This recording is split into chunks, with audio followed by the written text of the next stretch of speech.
The advice and opinions expressed by the host of Autism Live and her guests are meant solely as suggestion and should not be in any way construed as child-specific advice. The Center for Autism and Related Disorders advises working with a board-certified behavior analyst who has experience with autism before starting any intensive behavioral intervention. Any choices you make in determining your child's treatment are completely at your own discretion.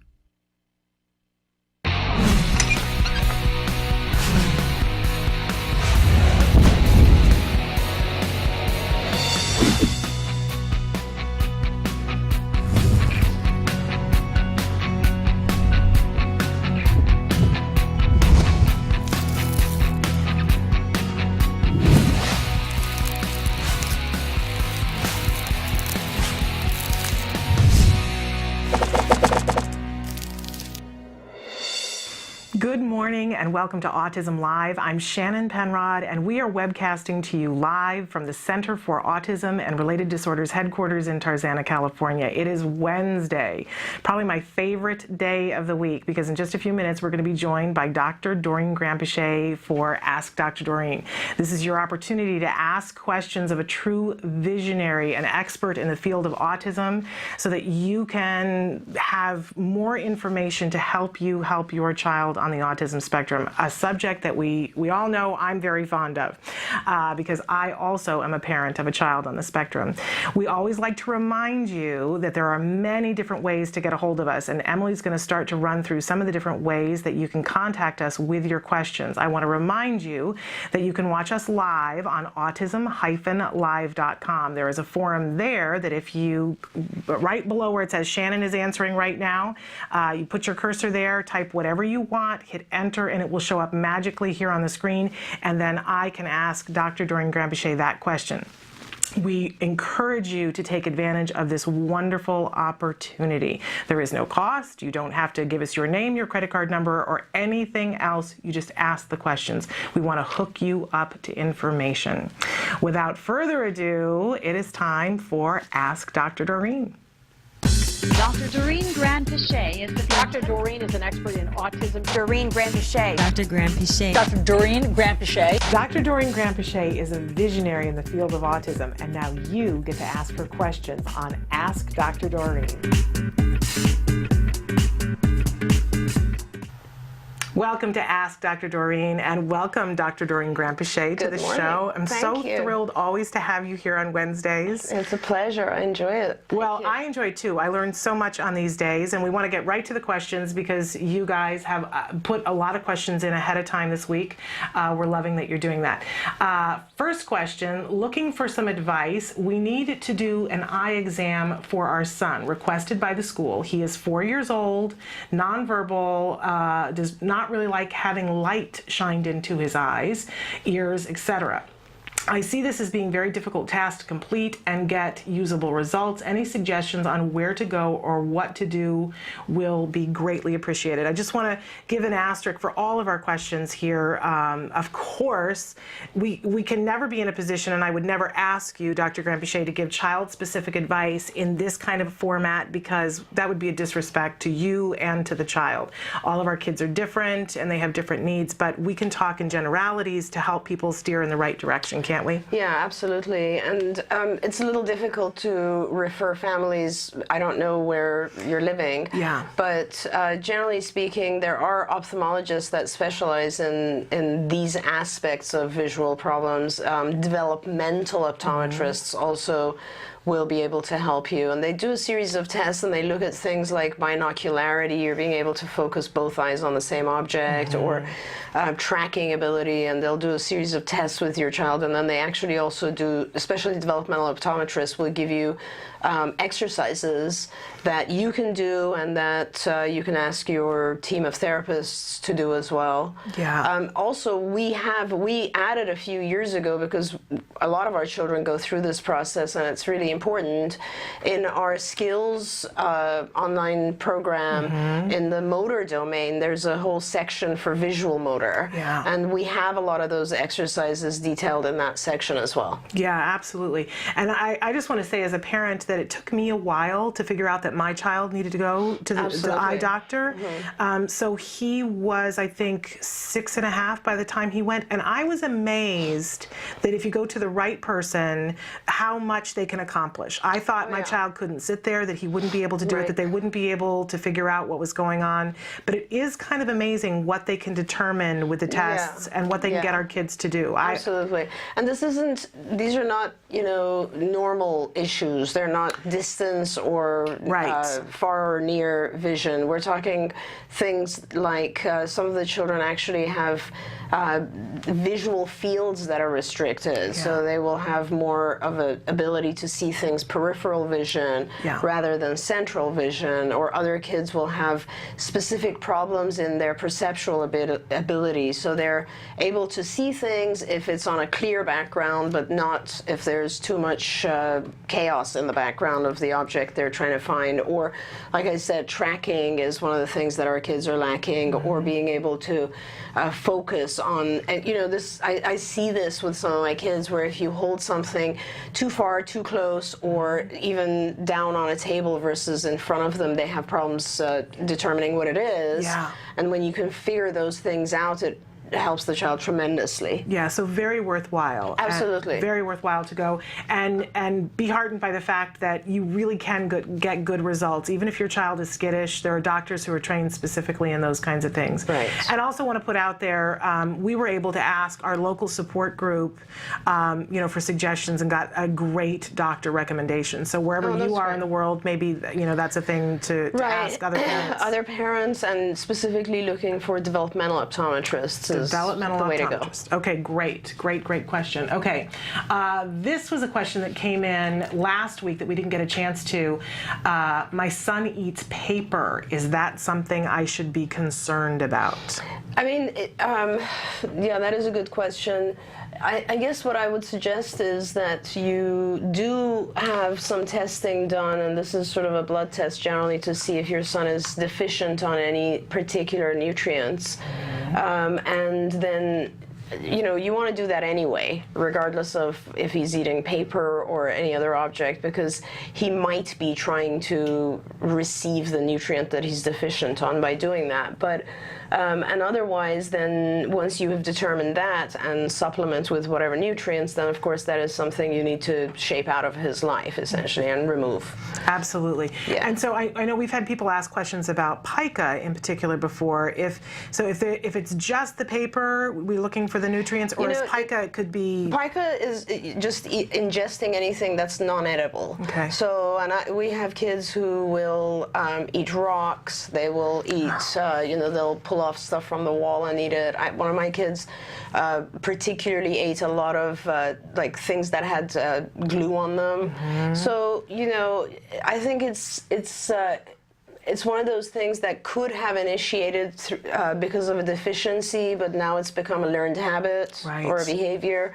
And obviously it's toxic, so we need to stop the child from doing it. But at the same time, it's important to make sure that he didn't, or he did, find out if the child initiated this behavior due to some nutritional deficiency. Okay. And when you talk about shaping this behavior out of their life, are we talking about using ABA and eventually... Yeah, I mean, this is just a very basic replacement type of thing where you will prevent the behavior, but you will need to find a replacement behavior. So a lot of times we use chewing gum, which we can teach our kids to chew, and that helps replace this type of behavior. It'll be different for each child, but it's replacing it with something so that the child doesn't actually swallow things that are not supposed to be swallowed. Right. Yeah. But so in all cases, we wouldn't just let something like this go. Never. Okay. Never. Of course. I mean, it's not only a, let's say, inappropriate behavior, it's dangerous for the child. Absolutely. Okay, good to know.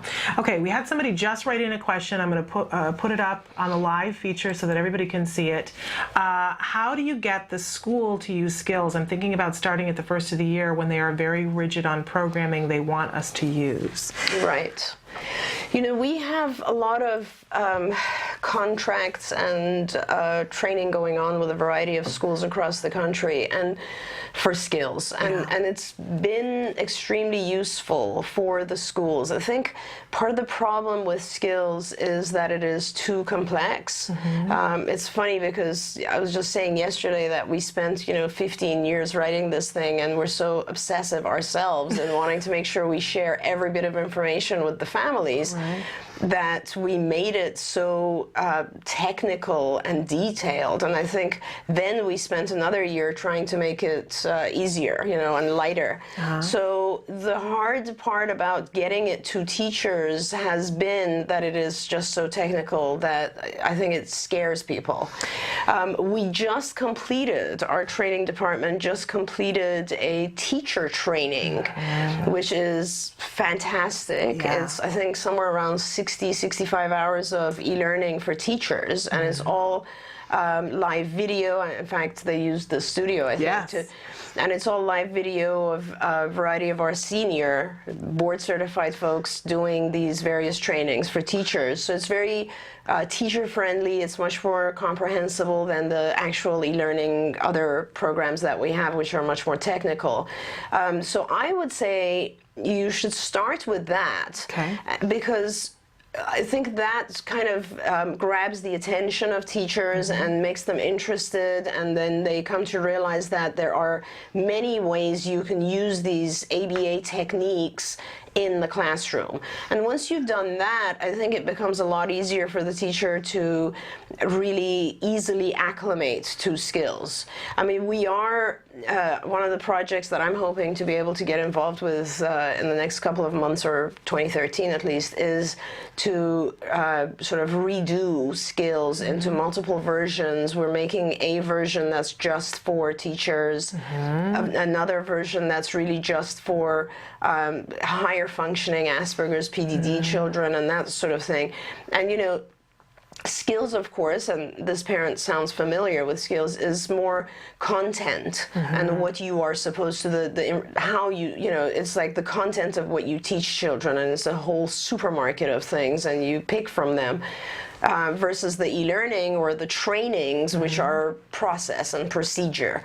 So I think whenever we've had teachers get involved with the procedural training, the e-learning first, they tend to be a lot more likely to go to skills.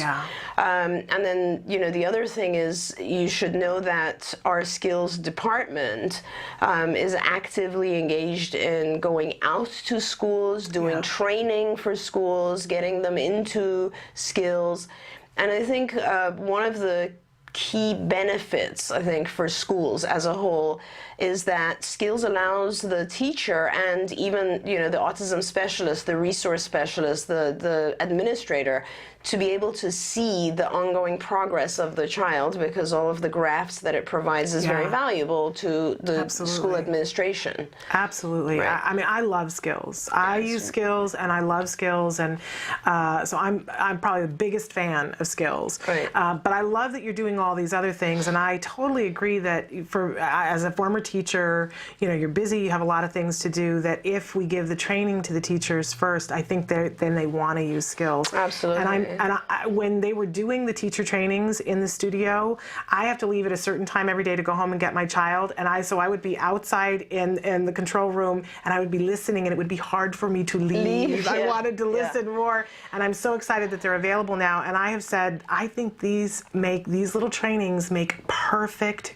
holiday gifts for your teacher. Absolutely. That's what I'm planning on giving, and it's the gift that keeps on giving, because it gives your teacher their CEU credits, continuing education credits, so it's a benefit to them. Absolutely. It looks good on their resume, and your child gets a teacher who's more prepared, and it's really affordable. And you can, I'm not sure if it's on the skills website right now, but all of these are accessible on the IBT website, the Institute for Behavioral Training. and that's our training organization. And so if you go on there, you'll see that there's a whole package for teachers, but you can also pick and choose the individual modules. And like I said, incredibly affordable to give as a holiday gift, and you could pick the one that you most want the child, your child's teacher to have, and gift that to them. I'm asking them to make gift certificates for them so that you can hand, and we'll get back to you on that. Isn't that? Right. And because it benefits everyone. It literally is and then you don't have to go shopping. Right. You're just done, and everybody benefits from it. And we're going to be talking more about those trainings coming up next week, so we'll let you guys know more about that. But really phenomenal. I literally would sit at the door through the window and listen and go, oh, this is great. Do I really have to leave? It's just a nice modality. Very riveting. Okay, so wonderful. And again, if you want some help from the skills team, Merrick Williams let him know who your school is, and he'll contact them for you. And that's right. Yeah. So Merrick Williams is the name, and you can, if you want his email address, we can get that for you. Just write in to me, and we'll make sure that you get that. Okay. We have a question about sleep. The question was: sleep is our biggest challenge. Our son sometimes stays awake for 34 hours at a stretch. Oof. I know, it's horrible. They write in and say other times he won't stay asleep for more than 2 hours. And I know we had somebody else ask a question about this, and I'm wondering if this goes hand in hand, because they were saying that their child has seizures, and not this person, but another person, that their child will stay awake for hours on end, and they know that a series of seizures are coming. Is there any kind of relation? Gosh, well, of course there is. There's no doubt a connection. If your child does have seizures, then the seizure activity could be waking him or her. Oh, okay. And it could be subclinical seizures, so you're not even able to see it physically, but seizures are happening, so they're low enough where you can't physically see it. That is, like, if your child is awake for that many hours, that's an enormous thing. You have to deal with this right away. Like, this is very, very important. So the first thing is I would definitely get in touch with a sleep disorders clinic, and what they will do is a sleep EEG. So they will actually have places like UCLA here in LA. UCLA does this as well, and they have you take your child in, and they actually have the child go to sleep, and will then have an EEG hooked up so they can see brain activity during sleep. Now that's really important to rule those types of things out, because if there are seizures, that's a whole different issue, and you will want to look at medication or diet or any other intervention to deal with seizures, because seizures actually tend to increase with age. So it's not something that's going to go away, it's actually going to get worse. That's important. Now, otherwise, it could be a number of other things. I mean, a lot of my kids have sleep disorder and they don't have seizures. Okay. And when you look at it could be so many different things. Like, for instance, just the child's sleep regulation cycle is off, or the child has such sensitive hearing that they're woken by so many different things during the night that we don't even know are happening. There's a number of things. And it is very important for the child to sleep, because I mean, not only how can you function if you're not sleeping, obviously, but I mean, if you don't get at least 5 hours, and this is a child, so he probably needs more than that, but if you don't have straight 5 hours of sleep straight, you're not really producing the neurotransmitters that you need. So your serotonin is off. I mean, all of your neurotransmitters will be dysregulated. Right. And that will cause a million different issues during the day. Anything from anxiety to obsessive behavior to inattention to hyperactivity, you name it. Wow. So a lot of stuff is really connected to the sleep we get. So I guess the only thing I could say is, like, you have to determine if this has become a behavioral issue. Sometimes I have kids where they will fall asleep or they will not sleep because part of their routine has become, I will get up at such and such time and go into mom and dad's room, and it's the middle of the night for them and they're not going to deal with it, so they let me crawl in and sleep there. I mean, that's a behavioral issue that is dealt with quite separately, and you have to have a therapist actually sit at the door of the child's room and make sure that overnight the child stays and sleeps. But when you have a child who's not sleeping like 30 somewhat hours in a row, it doesn't sound like a learned behavior so much as the child's sleep cycle is completely dysregulated. Now, that then turns us to melatonin, which is intended to regulate your sleep cycle.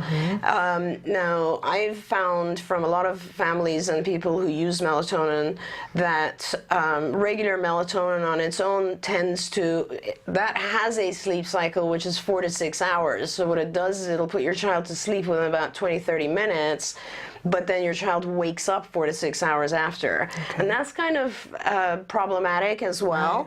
So, you know, I don't want to endorse any particular products, but me personally, the product that I have, and I travel a lot, so melatonin is very useful for me because I have to adjust to massive time changes, and I have to do that fast because I go to work as soon as I land somewhere. So the product that I use is called Tranquil Sleep. And Tranquil Sleep is a combination of melatonin and tryptophan, 5-HTP. And tryptophan, in combination with melatonin, tends to have a higher effect. It just keeps you sleeping, or, you know, once you're in the sleep cycle, it tends to last a little bit longer. So doesn't wake you all of a sudden in 4 to 6 hours. And that's a chewable, and it comes in 3 milligram tablets that are chewable and very delicious. And is it an over-the-counter thing? It's over-the-counter. You can actually order Tranquil Sleep on Amazon. That's where I order it. And it is... and it's safe for children. It's totally safe. It's a very good product. Melatonin as a whole is a positive thing. It's not a negative. Not only is it safe, but it is a very good thing because it's a precursor to neurotransmitters. Like taking melatonin is a healthy thing. So... yeah, so maybe try that out. As an adult, you take 2 because 6 milligrams is good for an adult. For children, you can take 3. You can cut a tablet in half and take 1.5, depending on the size of the child. But I would really start working on this process with your child. It's really important to try to, and even if you're able to just start with getting your child to sleep maybe 3 or 4 hours and then increase that, shape it up. You should also be looking at other things that could be causing your child to stay awake. For instance, a lot of my kids who have gastrointestinal problems have difficulty sleeping. So, you know, you need to check on that. That's critical, obviously, and that's what we always talk about, Shannon. It's like the health of the child is so much more important than anything else at this point, because if your child has health issues like bloating, let's say, or indigestion or reflux or any type of discomfort, they're not going to sleep. And so you have to deal with those types of things and gradually increase the time frame that the child's able to sleep. It is very serious if you have a child who's staying up 30 hours. That's extremely unusual and it'll lead to a lot of other problems. So this should become a priority then, if you've got everything else. I mean, I would even say, as a behaviorist, I would even say forget about anything you're doing behaviorally right now. Deal with this. Because, I mean, it'll make a huge difference in your child's life. I mean, and another thing is, it all connects, sort of. If you do think your child might have some GI issues, then that takes you back to evaluate his diet, evaluate you know, whether you need to take him off certain products like casein, gluten, etc. That might help his GI symptoms. It might help him relax more. Those types of things. And I imagine too, I mean, I know when we first started ABA, the first thing that we had to deal with was the fact that my child wasn't sleeping until late in the middle of the night. We weren't going 30 hours at a stretch, but I wasn't getting to sleep until 2:30 in the morning. And I can speak as a parent, you know, my ability to deal with things was severely hampered. Because I wasn't getting rest, because he wasn't getting rest. So I can't even imagine 34 hours, what that does to the family, what it does to the household. Everything would start to deteriorate, I would imagine. Yeah, and don't forget, you know, sometimes we think we shouldn't do the typical things. Well, do the typical things as well. You know, like, in other words, don't give the child things to drink 2 hours before he's about to go to sleep, you know. Yeah. Maybe give him a warm bath, maybe, you know, make sure that he has a relaxing environment within which, or a Right. quiet environment. Do all those typical Yeah. things as well. Yeah, absolutely. Yeah. Wonderful, wonderful advice. I think we should take a break. We got a bunch more questions coming in. Great. But let's take a break, and we're going to be back with more questions with Ask Dr. Doreen after these messages. My name is Rocky. Autism used to affect 1 in every 10,000 children. Now it affects 1 in every 91 kids. TACA is one of 5 organizations helping families living with autism today. Our kids came back to life. There's a whole community out there, and now we're a part of it. Oh, Haka has a place for me. To find TACA, go to www.takanow.org. Please. Welcome back to Ask Dr. Doreen. We have a question that just came in on the live feature to Dr. Doreen. I would first like to thank you from the depths of my heart for everything that you've done. Boy, I'm with this parent. We're huge advocates of the Center for Autism and Related Disorders, and we feel so incredibly lucky to have had access to such an effective treatment program. That's great. They go on to say, my son is almost 5. He has received ABA services for a little over 3 years now. My question for you is, when all resources are being utilized and a strong, healthy support system has been a consistent part of our lives from the beginning, how does a parent focus on the progress and stability of their child's life instead of the fear of their child being left behind? When does a parent start planning financially, socially, and psychologically for their child's long-term care? It's a great question. Wow, that is a great question. That's an amazing question. First of all, thank you to the parent who wrote that. I really appreciate that. It means a lot to me when I hear from parents and that we've made an impact in your life. That's what my life is all about, so I really appreciate that. Secondly, you know, I think you would probably know the answer to that better than I would. Really, it sounds like you've been a very involved parent for a long time, because if your child's close to 5 and you've been doing good therapy for 3 years, then that means you got your child involved in treatment pretty early, very young age. So you're an expert. And I would say that it's amazing that you have actually come 3 years into it and have survived everything, because these programs are so intensive and going through everything with your child is so amazing. It's amazingly difficult and stressful. You know, the sooner you plan, I think, the better for your sanity. It is important, like all of our children, obviously, to look at future planning for the child. I don't know where your child is at right now. Obviously, if your child's at a point where you need to do, you know, planning for future college, that's one thing. Future financial, perhaps ongoing care, that's another thing. Thank God, with the coming of insurance funding now almost everywhere, and it's increasing even more next year, we have a sense of relief, at least, that our children will have some form of coverage into adulthood. Yeah. It's no longer being cut off at an early age. Right. So thank God you have that. But certainly, you know, the emotional aspects of this, the being able to handle all of this is just tremendous. We're starting a program here at CARD, which actually all of us are getting training, or several of us who are licensed clinicians are getting training in this program. It's called ACT therapy. I think it stands for Acceptance Commitment Therapy, or I hope that's not wrong. Nope, that's and right. we're all learning about this, because the whole concept behind ACT therapy is to you know, recognize the facts, accept them, commit to your goals, make your goals realistic, and and see the positives and be able to focus on the positives and be able to continue to grow and evolve. So once we're all trained, which I think we're getting that training in January or February, then we will be providing that through a lot of our licensed MFTs to our parents so that we can help guide and train parents on this process. You sound like you're familiar with this. Well, I certainly have talked to Evelyn Gould about that because it's very exciting to me, and I can't wait for it to trickle down to me when you guys are trained, because I have heard the benefits of this kind of looking at things. We talk about it from time to time with Evelyn when she's on the show, and this idea of accepting what is and being able to move through it, because it's so hard as a parent. Sometimes you get stuck. Oh, it's unbelievably hard.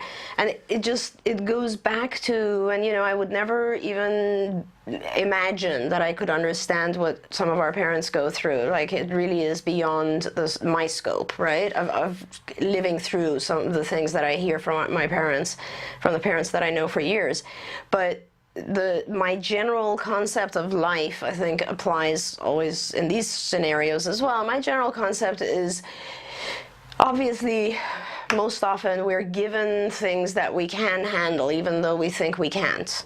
The fact of the matter is, we handle them, right? When they hit us, we're traumatized, and somehow we get through it. Now, we either get through it by using some really not so functional means, like procrastinating, denying, avoiding, blaming, all those types of things. Eating, spending, hiding, blame, whatever, becoming angry, becoming punitive, whatever it is. Or we go through it by doing, like, accepting, growing, becoming more patient, becoming more brave, less fearful, more, produce something like this show that is all really you, and this whole program, which is functional and adaptive and helpful to millions of others. It's just, so this is a functional process, and that's what life is, right? We're given opportunities to learn. It's funny because every day I write and read some things about this because I want to keep it very active in my process, my own process. And if we're able to, and this morning I was reading and I was like, so simple, so great. It's about the concept of moving up this ladder of enlightenment, or of whatever you may call it. It's what is the goal of life, is to get better and better and better up this ladder of I guess, self-understanding, patience, humanity, all of that. And these if you really think about it, during good times, we don't learn. Right? I mean, good times are good times. We don't learn. We're just happy. We're being reinforced by God or the universe just to keep going. And bad times are difficult events. Let's put it that way. Difficult events are opportunities for growth, for learning. It's only during difficult events that we really learn. And so, in some way, if you look at those difficult events as you are the lucky person, the blessed person that has been given this opportunity for growth, then use it, benefit from it, learn from it, become a stronger person, become fearless, become someone who will go on and set an example for others, and so on and so forth. And that, I think, is the core to, if you can take the experience of everything you're going through. I mean, and in most cases, it's not just the trauma of the first day of diagnosis that we go through with our kids, but it's the ongoing fear and worry, like what will happen if, what will happen if, what will happen if, and all of that. And you are the strong, blessed individual who has the capacity to handle this, and that's why you've been given this. And so you have the opportunity to keep learning and trusting that you are where you're supposed to be, your child is where he's supposed to be, and that you will be fine, and that he will be fine, and that you will both not only survive this, but you will have the opportunity to make the best of where you are. And I look at my kids, and no matter what level, I look at my kids who've recovered from it, and they talk to me and they say, Yeah, a lot of stuff is still hard. You know, some things are still hard. But then on the other end, those same kids are so amazing in terms of self-analysis, and they're just such sweethearts, and they're just so kind and non-egotistical, and they've learned already more than anyone else would in the first 20 years of their lives. Yeah. And yesterday I was telling one of my kids, we all have hard things to get over within ourselves, right? It's not just unique to you. Right. We all have that. It's just that with you, you're so focused on it because you know you're trying to fix yourself all the time. Yeah. So you know, I wish I could have a better answer for that in terms of when do you, but it's just about, it's an ongoing process. I think you just need to look at the fact that there are so many positives that can come from your experience, and trust the universe, trust God, and know that you're going exactly where you're meant to go. Yeah, one of the things, the big jokes in our house is that autism, first and foremost, will teach you to be in the moment whether you want to or not. That's right. Because things change. Right. And I remember when Jem was 5, and my view of what was going to happen for him was so different from when he was 3. Absolutely. And now he's 9. I know. And it's so different from when he was 5. I know. And I have to keep up with him. He sort of defines it for me, and I run to keep up with him. Right. But it is, in that respect, I mean, I'm somebody who, you know, I don't like to be in the moment by my actions. And yet here I am doing a live show. It's a big ha-ha on me, right? And my child forces me on a regular basis by the way he grows and the way he moves, and of course the autism too. It forces me to be in the moment, and that's a gift. Right, and to not fear. I mean, I think the everything in life, everything has to do with fear. Yeah. And it's you know, if I could give you a guarantee, right? If I could say, I promise you, here's a guarantee, this is the ultimate truth, and if you believed me, that God, or whatever God you believe in, you know, universal intelligence all the way to any religion that you have, whatever God you believe in, if I could guarantee you that God said, you are going down this path because this is the absolute best path for you that I've chosen, God has chosen for you. And by the way, I'm sorry, but it's very different from what you had in mind. Right. Okay, so how many times in life have we had the experience where we really, really want something, and then the opposite happens, and you 5 years later look back and say, thank God, like I didn't actually get what I wanted. Right. But the truth is, with autism, it's that, but it's just a life-changing event. It is. And it changes the entire rest of your life. And you have a vision of your life already as an adult, and you have to throw that out and just go with, okay, this is the new vision. But if you truly believed that this is the best thing because God chose it for you, and there's nothing better than this, your fear level would go significantly down. You wouldn't fear because you're going down some path that the universe wants you to be going. And I think a lot of times, you know, we have the fear, but there really isn't time for the fear. There really isn't time. And the fear is only because we planned a whole bunch of stuff that may not happen. I think you're right. And that's the thing. It's just like recognizing the fact that maybe what you planned is not going to happen, but something else will happen, and it's great. Something else will, yes. And look to our kids. Amazing. Okay, sort of another sleep-related question. Mealtime and bedtimes always turn into battles. What am I doing wrong? Oh, gosh, that's a big question. That's a huge question. I don't know that I can necessarily specifically answer that because there's so many answers to that. I'll try to because there's so many things that you could be doing better. Not necessarily that you're doing something wrong, but it's just, and there's so many things that could be contributing to that, and they're different as well. So clearly, if mealtime and bedtime turn into battles, the very first thing is that means whatever you are doing is not what your child wants, right? Because he's fighting, because he's trying to avoid whatever it is you're doing. It's not working. And it's not working, right. So let's talk about sleep time. So sleep time, obviously your child doesn't want to go to sleep, and that's why he's fighting it. Mealtime, he's fighting it perhaps because the foods that you're giving him are foods he doesn't want, or this has now just become a form of his gaining attention from you. Right. So again, the function of each of those behaviors is really important because they have different reasons, right? So you have to identify, why is it that he fights back when it's sleep time? Why is it that he fights back when it's meal time?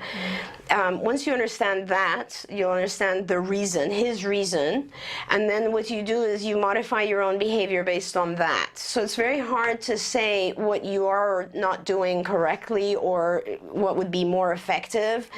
Right. General guidelines are, once you know what your child wants and doesn't want, set a rule that's fair, but is, you can't give in on certain rules, right? I mean, our kids need to go to sleep. No kid really wants to go to sleep when they're supposed to go to sleep, but okay, we're going to be fair about it.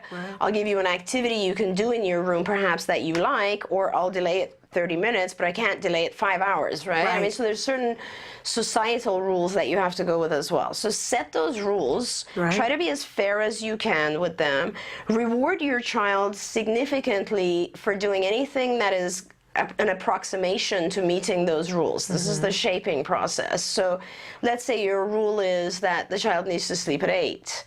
Then you might want to start by reinforcing your child if he is actually in bed by 9, and then gradually fade that backwards so you hit your deadline of 8. But so, and it's just too complicated for me to go into shaping procedures for this.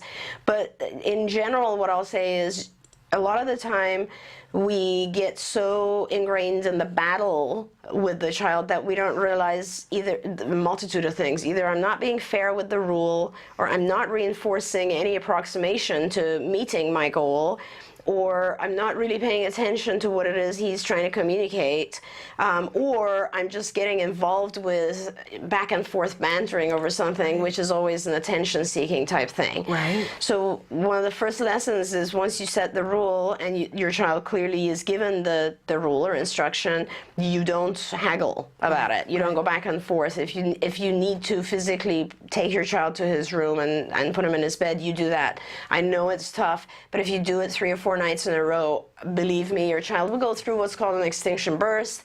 He'll react stronger first, but then he'll realize this is not going away, and I need to admit, I have to deal with this rule, and then they will. With eating, it's different because that becomes a feeding issue, and that goes back to finding out what things are maybe your child is having a reaction to. I don't want to call it an allergy, but kids have reactions to some of these peptides that they can't digest. So maybe he's avoiding something that at some point caused him some pain, or he's avoiding things that are similar to that in some way, so it's now generalized. Or there's other people at the dinner table, and this is your child's way. He's learned that if he throws a fit at dinner, he might get out of having to eat this, and then in the end he'll get what he wants. Those are all mistakes that can be corrected. But having said that, separate the two issues, because these are each big issues.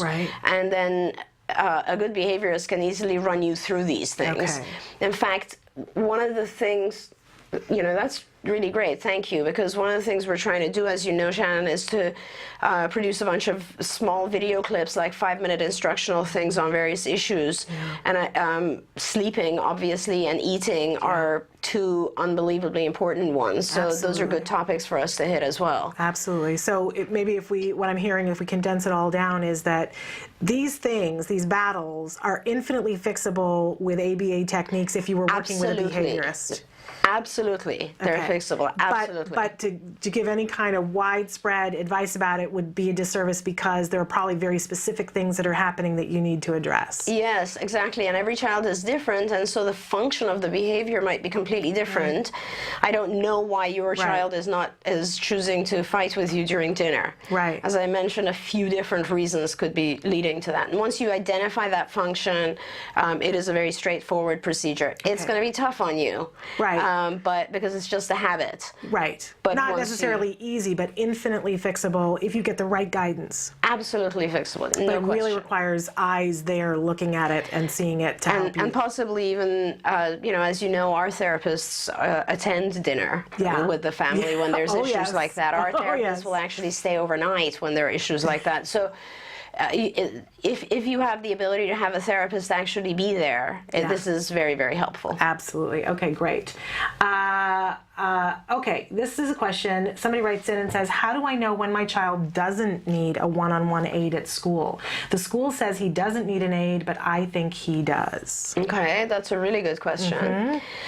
So I guess that again goes, it's so hard to answer these questions not knowing the level of the child. Right. So let's say it's a child, if your child is, you know what, you have to make that decision. Okay. So the way that you do that is, first of all, there's a reason that your behavior is sending therapists or aides to the school, I would assume, and you'd have to start with having a conversation with your supervisor or behavioral specialist and see why they feel the child needs an aid in school. A lot of times our aides, the minute that the school says we don't need a shadow here anymore, we will do specific observations to see what's going on and whether or not we can fade. And it might be a scenario for you where your shadow can fade some of the hours, not all of them perhaps.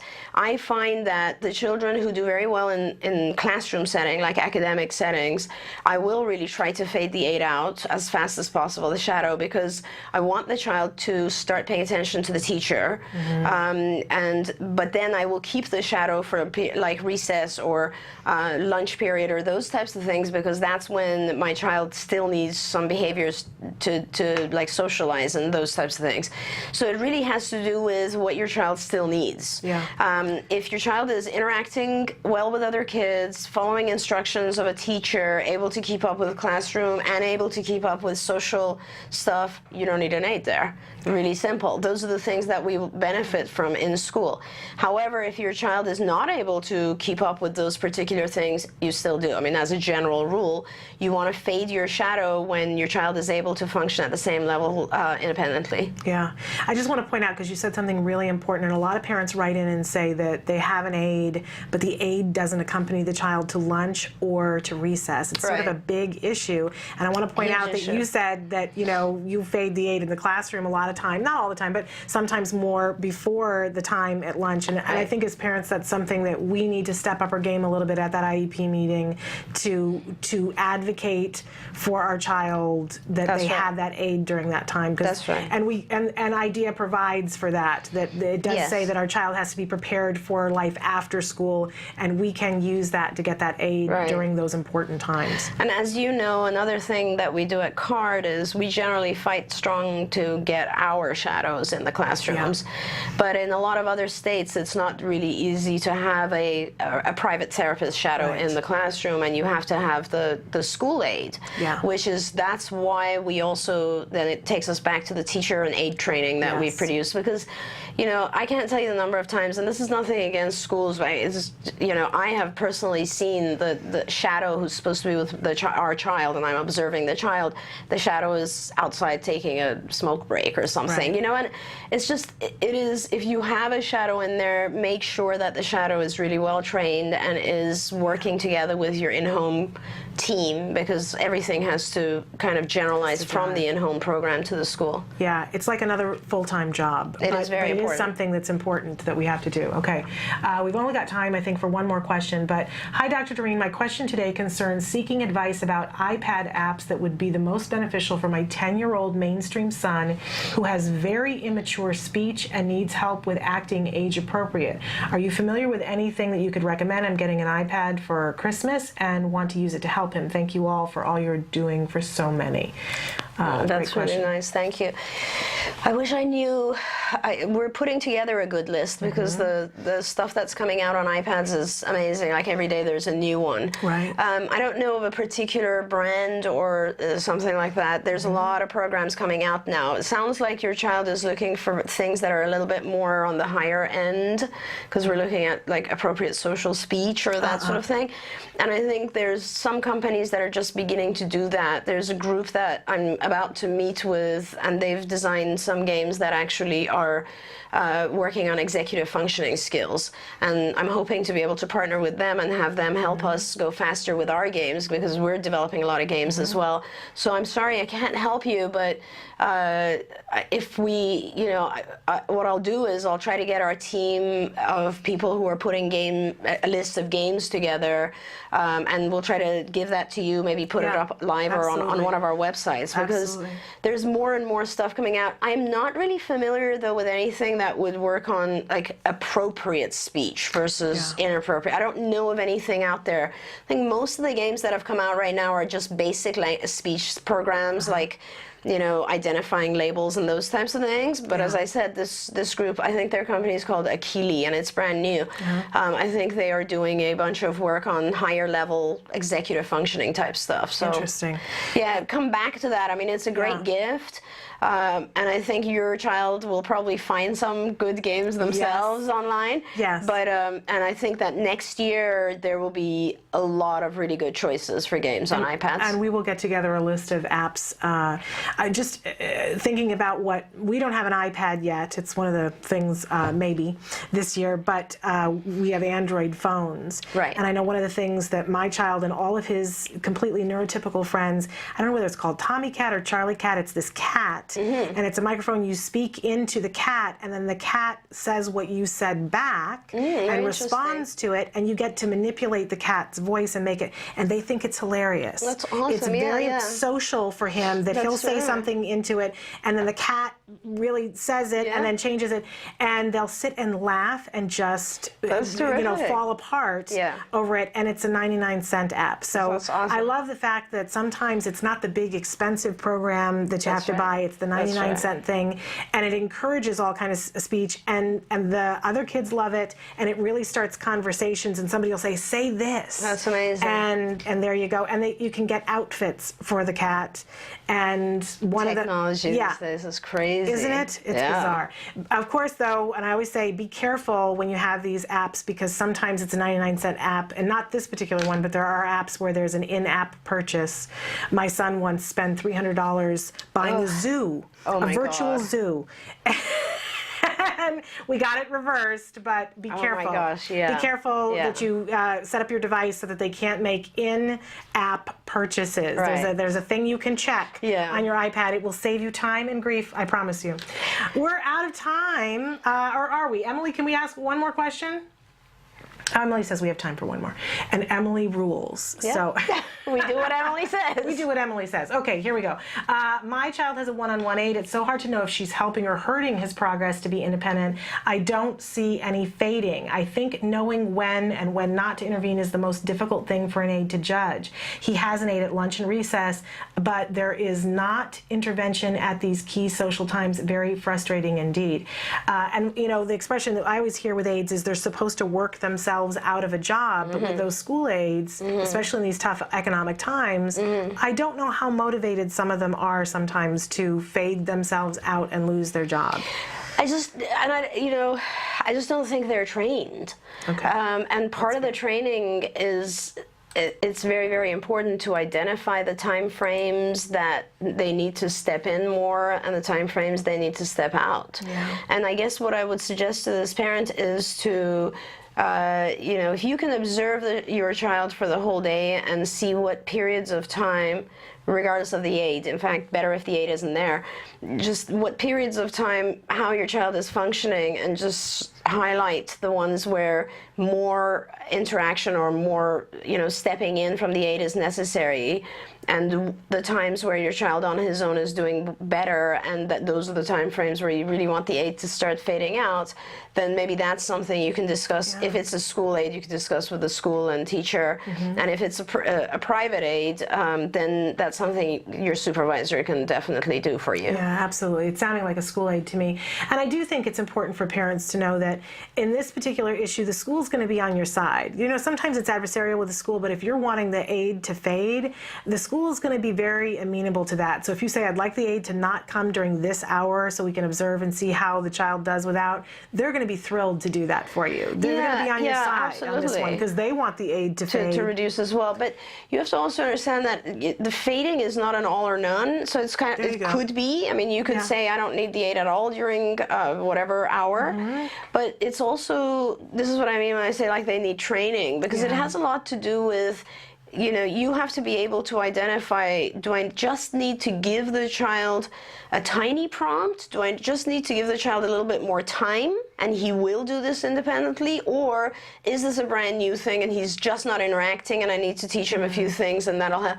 So it's like kind of your interaction level with the child has multiple gradients. It's like I'm full on prompting you to do what you're supposed to do versus steps back to I'm just behind you and all I have to do is tap you on the shoulder and you'll remember what you're supposed to do. Right. So there's a lot of, those are the types of details that actually become very important because they lead to either success or failure for the child. Would you recommend CARD learning for those aids, or would you recommend some of the more specialized There's a whole IBT? section actually on the e-learning and also in the IBT teacher training on fading prompts, prompting and fading prompts, and you know, shadowing and all this sort of stuff is very, very important. Okay, great. And we're going to be talking about all that next week. We're really out of time, but all week long we've been talking about games and toys and things, and somebody wants to know if you have a recommendation for a board game for our kids with big, easy directions that would help with social skills. Yeah, there's a ton of them. If you look in, I think the Roads to Learning magazine has a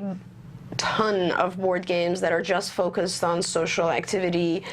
These are board games that, you know, like speech therapists or psychologists have made for ADHD children or those types of things, so just social problem issues, and there's a lot of them. So and what's the name of the catalog again? Roads to Learning is the catalog. You know, the educational catalogs that have these board games, and there's so many. Yeah, there's many different options. Great, fabulous.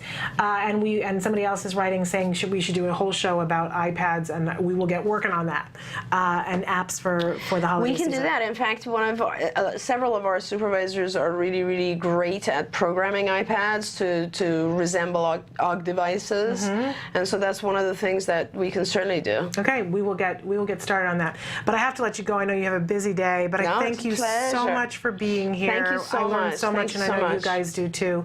But have a wonderful week, and we'll see you next Wednesday. Thank you so much. Okay. Take care. As we take a break, we are going to go to the A Word. This is the wonderful documentary being made here at the Center for Autism and Related Disorders, following a little boy, Jack Riley, diagnosed with autism at the age of 2. We see him at this point in his therapy that he's working on a lot of different things. He's working on yes, no, he's working on stop, and he's starting to put together a chain of words, building a sentence. So take a look. This is the A Word. Hey. Zach Riley. Hi. Hi. Can you wave? You're waving. Hi. Hi. Good job. What is this? Is it a toy? Toy. Toy. Good talking. Wow. Should we open? Horse. It is a horse. Do you want to open it? Horse. Yeah, it is a horse. Do you want to open? Open. Wow. So you have 1, 2. You have 2 pieces. Do you want more? No. Okay, here. You want another horse? I have another horse for you. The horse. It's a horse. Here you go. You say, I want more. Yeah, boo. Now that Jack Riley is talking, Jessica is trying to build his vocabulary by having him say short phrases instead of one-word demands. Say, I want more. Yeah, boo. Say, I want. Boo. Say, want more. Yeah, boo. Good trying. All done, or you want more? Yeah, boo. More. Okay. Okay. All right. Should we put it away? No. No. You want more? Boo. Okay. He has mastered the use of that word. Yeah. I swear, like today he's like a different kid, and I saw him just Tuesday. That's amazing. We went to a restaurant last night. He ate his own food, but he fed himself. in the restaurant. Good. What did you guys bring your own food? Yeah, we bring our own food with For him? For him. He did great. Will he try any of the foods that you have? Well, we have to be careful because of the gluten encasing thing. So we don't let him actually if it's a normal restaurant. Okay. Although the place we went has gluten-free pizza. Oh, that's So pretty we're cool. gonna try that next time maybe. It's really good. Because as soon as you guys have him tested and everything, maybe we might want to try new foods with him. Okay. Introduce him to new foods. That would be good. Okay. Okay, all right, 1 minute's up. All done. We can play with it later, okay? Clean up. Clean up. Oh, good listening. Thanks. Is this your baby sister? Hopefully. Yes. It's a girl? Sister. I knew it. I knew it. I was telling him. Jack, can you say sister? Can you say sister? Sister. I knew it. I was telling Cheryl too. I was like, I know it's a girl. I have this feeling it's a girl. Yeah. She's like, that's what we hope, but it's probably going to be a boy. No, I said it was a girl. Oh. God has a sense of humor. Oh, how cute. This the newest edition? Yeah, is it upside down? I cannot tell. I think that's her head. Yeah, she's right? Almost 18 weeks. Oh. Baby sister's coming. I think he's gonna be like me. I was very protective of my little sister. Wait. 3. Okay. So we're going to be doing matching identicals. So 2D pictures. And he's going to match them to the 3D object in a field of 3. So this is the first day I'm going to be doing it. So we'll see if he can discriminate between the two and see if he can actually match and scan the field. Look, Chuck Riley, do you want book or cracker? Jessica is doing a preference assessment to see which item Jack Riley wants as his reward when he finishes his task. Put what's same. That's the same. Look, they're both dinosaurs. Can you try? Put what's same. Right now, Jessica is prompting Jack Riley what to do since this is new for him. Once he understands what is being asked of him, Jessica's prompting will fade away. That's the same. Jack Riley, try. Put what's same.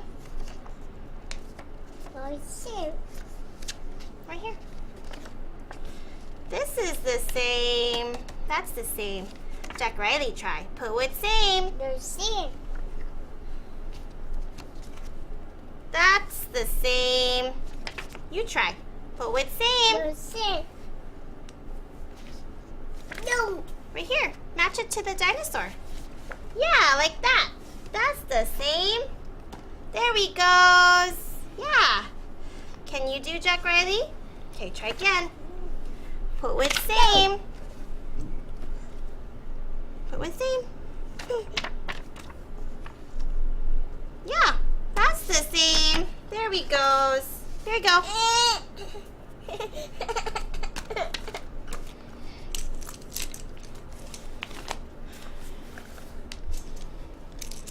All right. Helicopter's gonna go here. Here you go. Put what's same. Like this. Watch. This is same. You try. Put what's same. Yeah, that's right. They're the same. Good job. Here you go. I'm going to hold on to that guy. Thanks. Put what's same.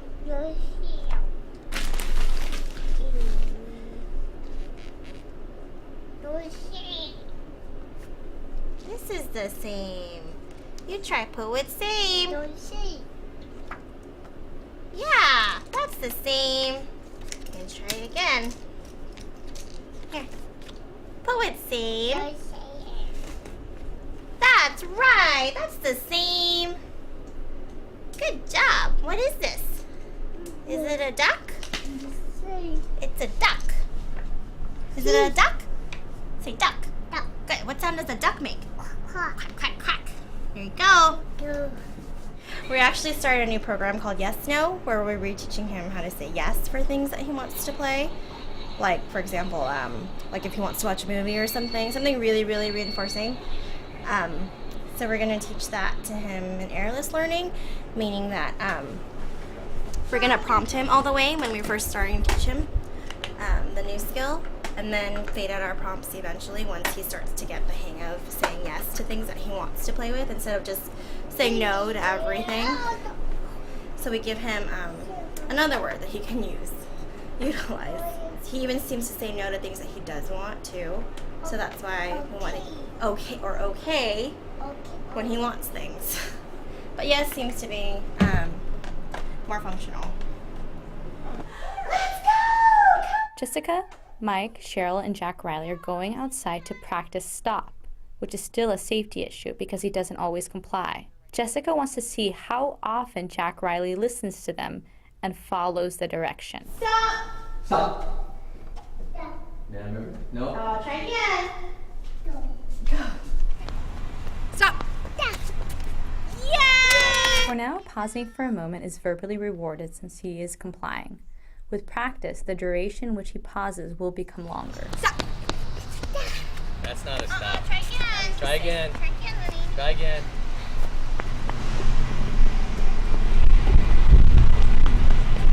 Stop. Yeah. What? Good stop. What? Good stop. Leave it. Stop. Stop. That's not a good stop. Try again. Try again.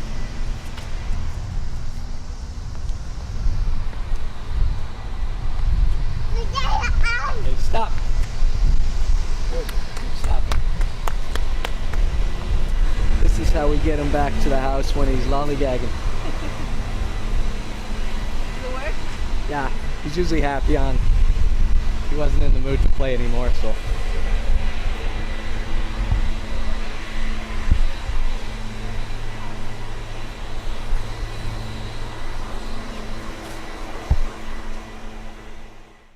Good morning and welcome to Let's Talk Autism with Shannon and Nancy. I'm Nancy Allspaw Jackson. And I'm Shannon Penrod.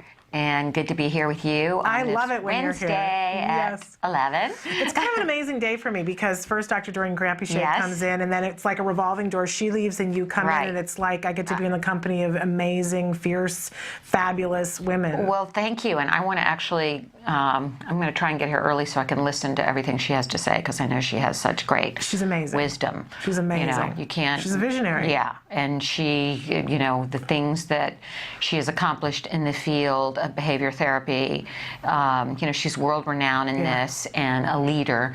So it's a great service that you guys are providing to families. It's amazing out that there. she has found the time to I know. be with us. She has no time. She has no time. Yeah, she but started Act Today. She runs CARD. She's the chairman of Act Today, the president of Act Today.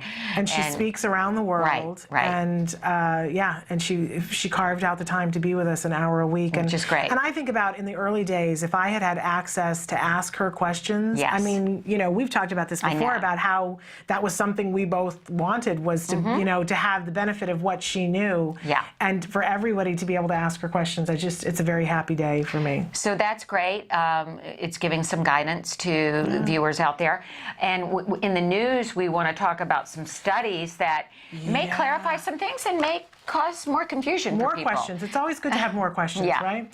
There was a study that we were going to talk about last week, a new study, a longitudinal study comparing children with ASD and children without ASD, and it found that while it's difficult to identify an exact moment when children will present with autism, that there seems to be, up until 6 months, that children tend to be on the same plane developmentally. Yes. That there is where it diverges, and obviously for different children at different times, Yeah. but that this 6-month marker. Now, what's exciting to me about this is that we talk all the time about early intervention and how important it is to get there as early as possible. And for the longest time, we thought it was because there was a window, that if you didn't get it by this time, you weren't going to get it done. And what I've come to understand is that, no, it's just you have more to catch up on. So if you have more to start, catch up on. if your child is 3 and they're a year and a half behind, mind, you have to catch up a year and a half whilst keeping pace to what other kids are learning right now. If they regressed at 6 months,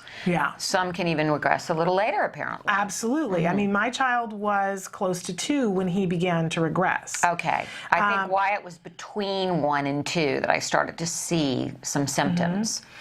But so important for you to get caught up on that. You know, you're regressing, you got to stop the regression and get caught up as soon as possible, because that's when you get the best results.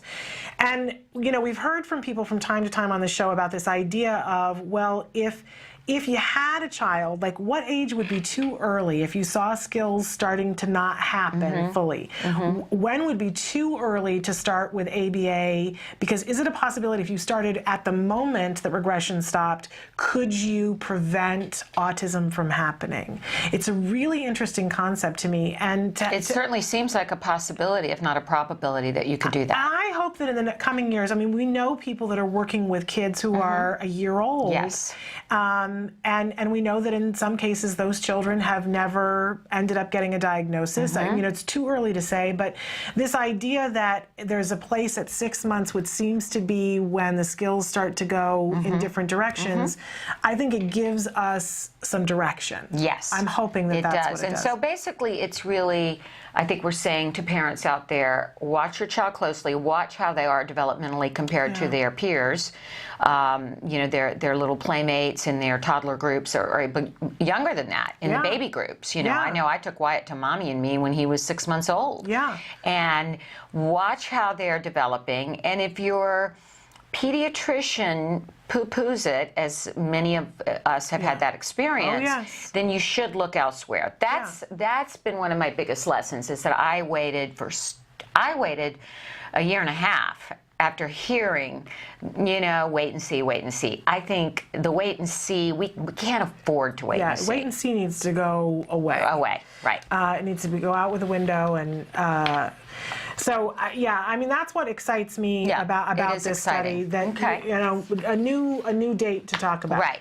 And then there's another study that has to do with causation, and that is traffic pollution tied to autism risk. Yes. And it's a new series of studies out of the University of Southern California at the Keck School of Medicine, and that environmental factors may be, it's supporting previous research that children's proximity to freeways increases their risk of autism. And I looked at this because we live a stone's throw from the 101 freeway. We have a huge wall, but we definitely hear the freeway from our home. We're close to the pollution there. Yeah. And it concerns me. You know, who knows whether that played into Wyatt's, whatever the cocktail was, as I believe that it's a cocktail of various environmental triggers with possibly other genetic things in there. But it does concern me, and they said that they went on to say that some pollutants could play a role in brain development, and indoor pollution and exposure to secondhand smoke also a cause for concern, because they're seeing links. That 279 children with autism were 2 times more likely to have been exposed to the highest levels of pollution while in the womb and during their first years of life. Yeah, the one that interested me, the children with the highest exposure to a mixture of acids, metals, soil, and dust had a 2-fold increase in the risk of autism. And Heather Volk, who was the head of the study, also found a similar link between vehicle emissions and autism.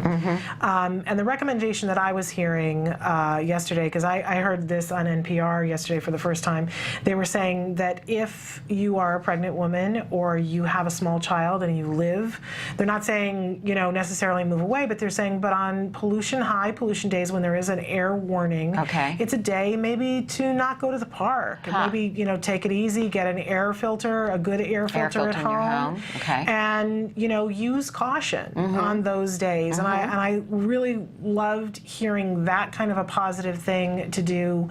I know today, I left to come in this morning, and it was a smog-filled, horrible, icky day. And I found myself thinking about this study and thinking, okay, you know, if I were a pregnant woman, I think I would be a little concerned. Right. And also quit smoking.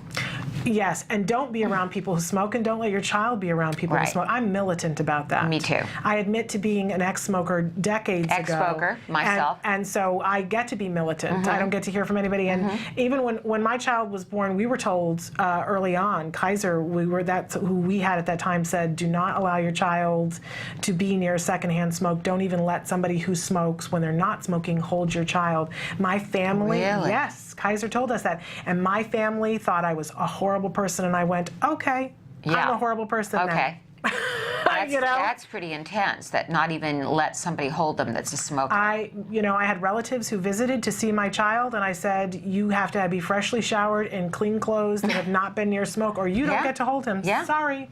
And I just was the big bad meanie. Yeah, well, we know it contributes to low birth weight in children. Yeah. And we know that children with low birth rate are at a higher risk for autism, so there you go. There you go. Okay, so those are two studies that we think are just of note and absolutely interesting important to look at. Okay, and then another story that came out was that Bob Denver, who was the star of Gilligan's Island, devoted the last 2 decades of his life to his autistic son, and this is coming out because of a book his wife, Dreama Denver. And I did not know this. And I didn't either. You said you didn't know this either, that Bob Denver not only had a child on the spectrum, but created a foundation to help families and to help children with special needs.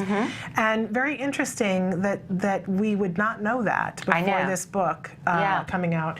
Thought it was interesting, and she has a great deal to say about him in the book. Yeah, but so it might be a good book to pick up if you're the parent of a child with autism.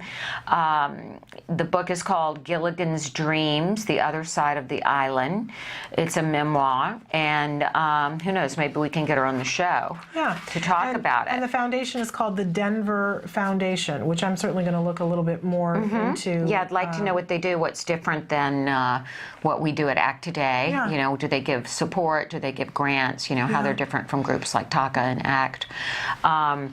You know, one of the things that I was struck with, too, that I had never known and read about in Vanity Fair magazine was Angie Dickinson and her adult daughter with autism. Oh, I didn't know about that either. Who went on to commit suicide. And Angie, in her daughter's final years, her daughter with Burt Bacharach, really devoted herself to her daughter. Wow. After having spent so much of her early career, because she was such a, I mean, Angie Dickinson was it when I was growing up. You know, she was the sex symbol and dated everybody, and of course, policewoman, and you know, was considered like one of the hottest stars around. And she wasn't 19 when she was the hot star. That's what I remember, is that she allowed for a woman to be successful and to be a sexual being and not be 19, which was refreshing. Well, they had a daughter with Asperger's, and the article was very touching of literally the last year of her daughter's life. Angie spent every waking moment with her, and I think had a sense of, you know, because she was so involved in her career early in her life, there was some guilt there, and I think it also contributed to their breakup as a couple. But we are hearing about more and more stars that have children on the spectrum. Some of them are coming out and talking about it. Did you say that Kelly Preston actually... Kelly Preston recently was on The Doctors and talked about and confirmed for the first time publicly. I know that when John Travolta was on the stand after the whole court case, when they were being, you know, somebody was trying to bribe them to get their silence, the ambulance company, and they asked John Travolta, did your child have autism? He said that on the stand, but this is the first time that they've come out publicly outside of court, to my knowledge. And Kelly Preston said, yes, my son Jet had autism, and she talked about Kawasaki syndrome, which she's always talked about. Which she... and environmental things, and how important it is that we minimize the toxic environmental load on children, and how important it is to have our kids have a clean diet, organic, and I just think, you know, an amazing family and the things that they have been through. They've been through a lot. Yeah, and I thought it was just really courageous of her at this point to be, you know, I know people at one point were, well before anything happened with Jet, people were speculating and saying, why don't they come forward? To those of us in the autism community, it was obvious.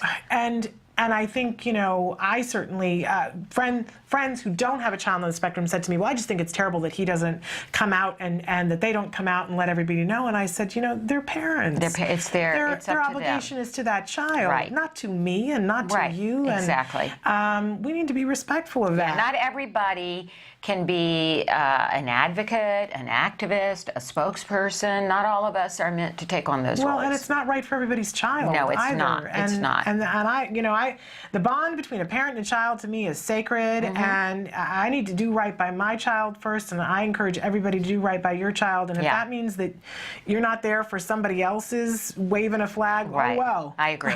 I agree. I applaud the parents like Joe Montaigne, and Jenny McCarthy, and Tony Braxton, who do come forward. Holly Robinson Peete, all of them that take the lead. But I also totally respect any public person that chooses not to make it their platform. Absolutely. That's up to them. But speaking of a platform having to do with autism, have you heard that in the new Miss America pageant that will happen in January, Miss Montana, that is her platform. Alexis Wiseman. That is her platform because she is on the spectrum. Her platform is that normal is just a setting on the dryer with the subheading of life on the spectrum, because and she is one beautiful girl. She is absolutely gorgeous, and I'm sure. And it says her talent is a comedic monologue. I am dying to see this, and I haven't watched the Miss America pageant in a very, very long time, and I can guarantee you I will be tuning in. We have put in a request to ask her to come on the show. We're waiting to hear. I know she's very busy at this point in time, but an amazing young woman. I love some of the things that she had to say in this. She posted this on Autism Speaks, and she said every person on the face of the earth has to work to get where they want to go in life. The same goes for people with autism. The only difference is that autistics have to work harder, a lot harder. And she talks about that she wasn't diagnosed till after 11. And to her parents were relieved to finally have answers. She said, as for me, she could have cared less. I hardly had any friends. I was teased and picked on almost every day, and I was always behind in all of my classes. Autistic? Great. Another name for people to call me other than retarded. So she's very honest. And I think we're seeing so many young people on the autism spectrum coming out and having a purpose. They feel that they've been chosen to represent people on the spectrum. So I'm really hoping we can get to talk to her and get an interview with her. I think it's really important for our kids to have these public role models. Whenever I have the opportunity to point out to Jem and say, when James Durbin was on American Idol, and we would watch him and we would see him sing, and I remember the first time that I said, gee, do you like his music, Jem? And he said, I do. And I said, do you know he has autism? And he, really?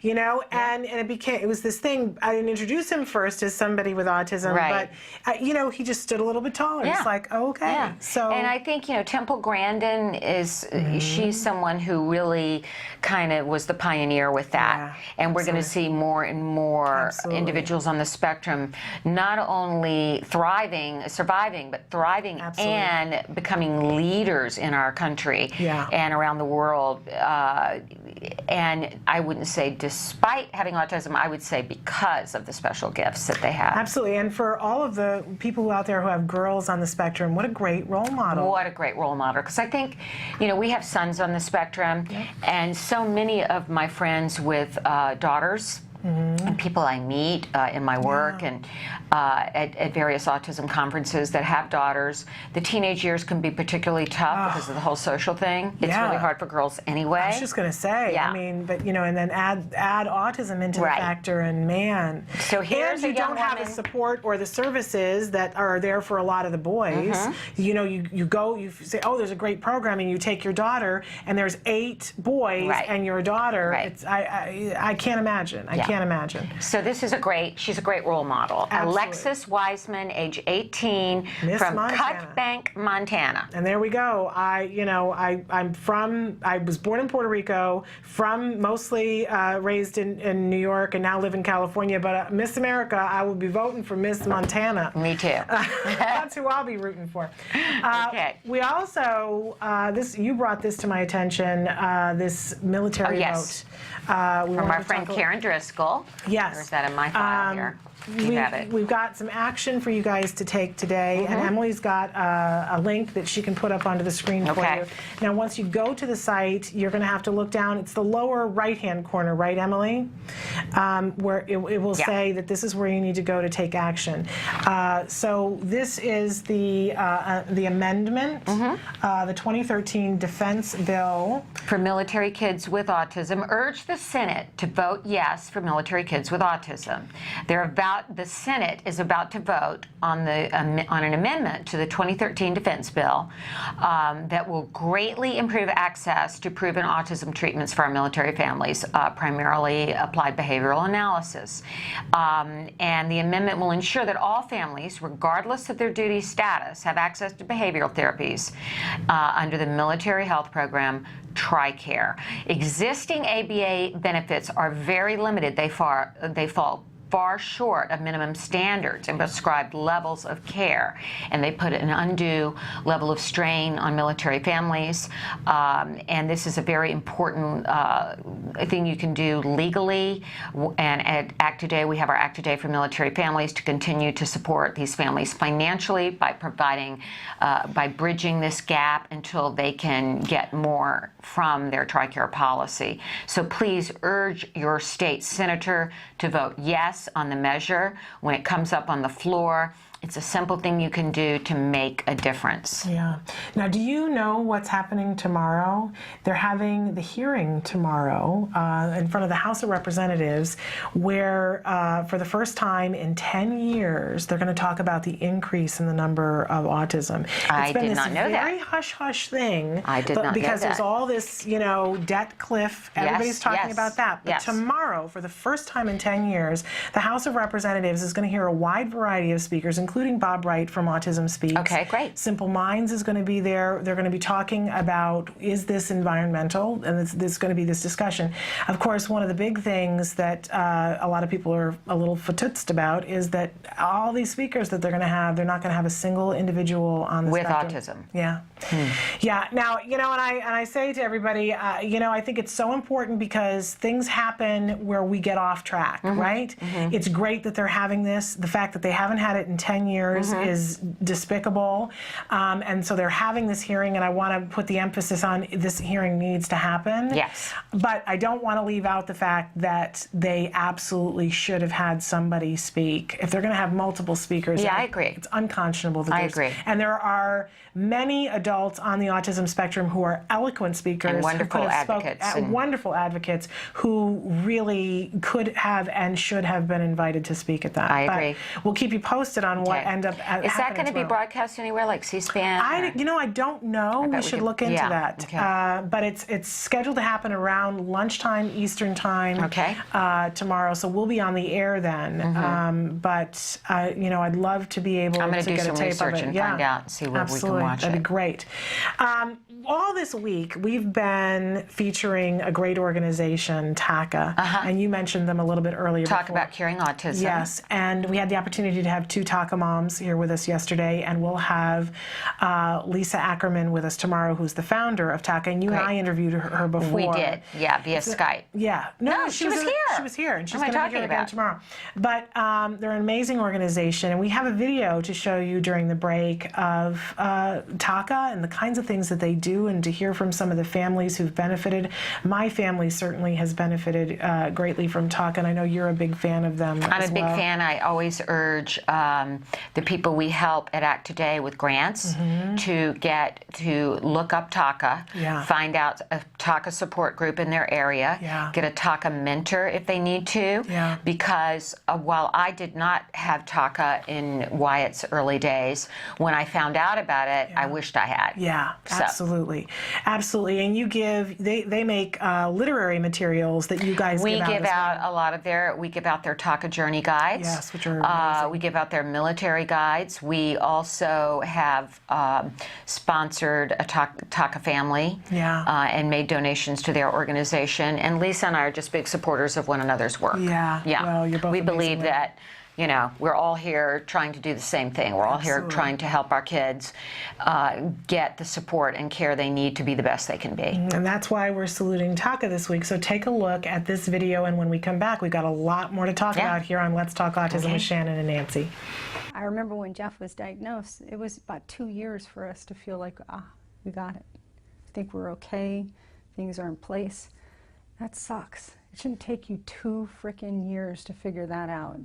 And that's really kind of how Taka got started.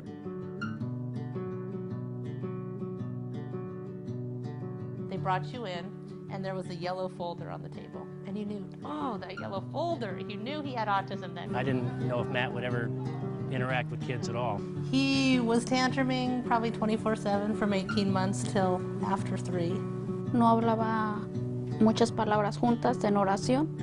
He didn't carry a conversation, and he definitely didn't have any friends. He didn't sleep more than an hour at a time. So I didn't sleep more than an hour at a time. It was a struggle to find any resource to help you kind of move forward. Half of the time you think you're out on an island and that no one can hear you. You know, whatever you got going on is your own personal hell. It was so isolating once you got that diagnosis. So if I felt isolated, how many people are sitting in their homes feeling isolated? And on top of it, you know, they told my husband and I there was hope, no hope, nothing you can do. And my husband stopped everything and he said, well, then we're going to be the best at nothing you can do. Everything else he was okay with, but the speech is what we mostly noticed. A lot of his vocabulary words that he knew, he wasn't using. We didn't know anything about autism other than Rain Man, and that was it. I was embarrassed most of the time, and felt awkward. For me, when people looked at him differently, you know, you'd say something to the effect like, oh, you know, he's struggling with his speech. Even up to now, sometimes I still, you know, get into that protective mode. The school district out here was somewhat challenging. He's in a class with some, you know, other guys with autism and some other disabilities, but the stuff that they require probably completely different. I think he only gets about an hour of speech therapy every week, which, you know, I don't feel is adequate for him. And it's collectively with the other students that are in the classroom. It's not like one-on-one. For me, I wanted my baby to play sports. That was my aspiration for him, just to have a normal life. Just before he was diagnosed with autism, I bought him some soccer cleats, you know, some soccer uniforms, you know, hoping that he can play soccer like, you know, other little boys. It completely changed, you know, everything. I mean, even though he has autism, he's still a person. He still has feelings, you know? And he likes to play and run around and have a good time just like other kids do. And I just want other people to know that, that even though they may be a little bit different, we don't want them to be treated differently. We want them to be treated like everybody else. Taka will help you get in the right path as soon as possible, so from suspicion to diagnosis to effective treatments. And if we can drive that change, the future is unlimited for those families. Who are those guys?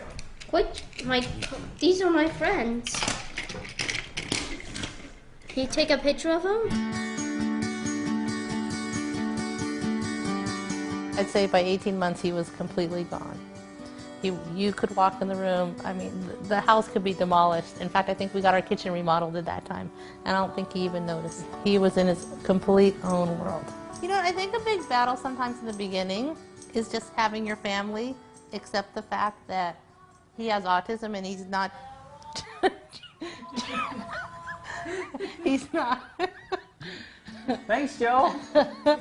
The time between he was 2 and he was 4, he didn't sleep through the night, ever. He would wake up at night every hour. I'd rub his stomach, he'd burp, he'd fart, something would happen, and he'd go back to sleep.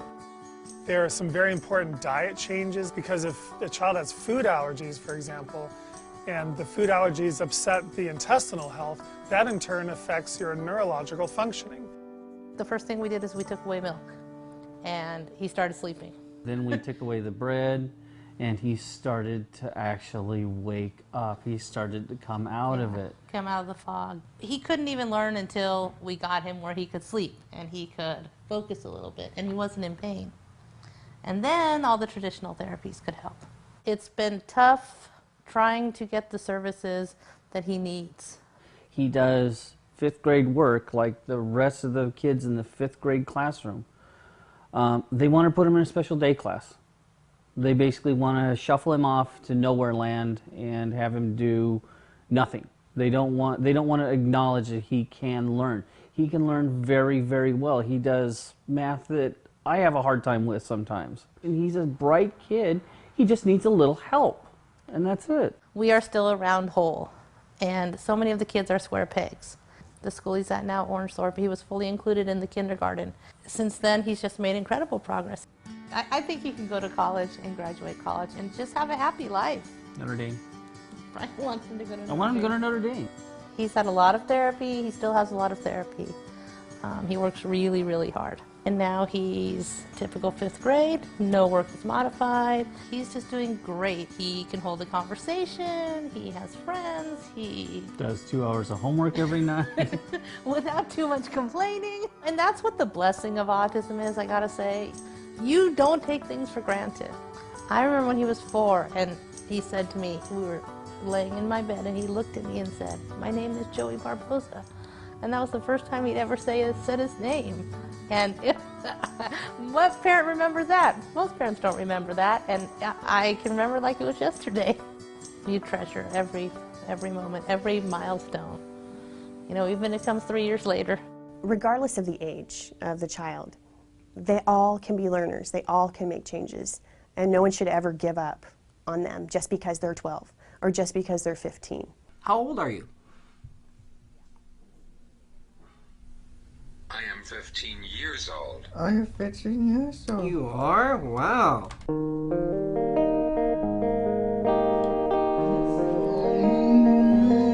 Steven couldn't communicate. No hablaba muchas palabras juntas en oración.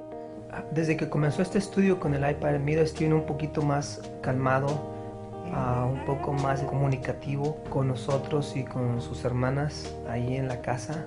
Before we would take him to the store, he wouldn't want to go, but he would go anyways, and he would get very frustrated. With the iPad, he's been talking a lot more, and he's less frustrated, and whenever he needs something, he actually uses like words and sentences instead of just like little phrases, or pointing or taking someone to where he needs to. I want to go in Dad's car. What is your favorite food? A surprising effect of the iPad is that his articulation improved once he started using that device. My favorite food is shrimp. My favorite food is shrimp. And I think that it has to do with the consistent output of the voice. Taquitos. All right, here you go.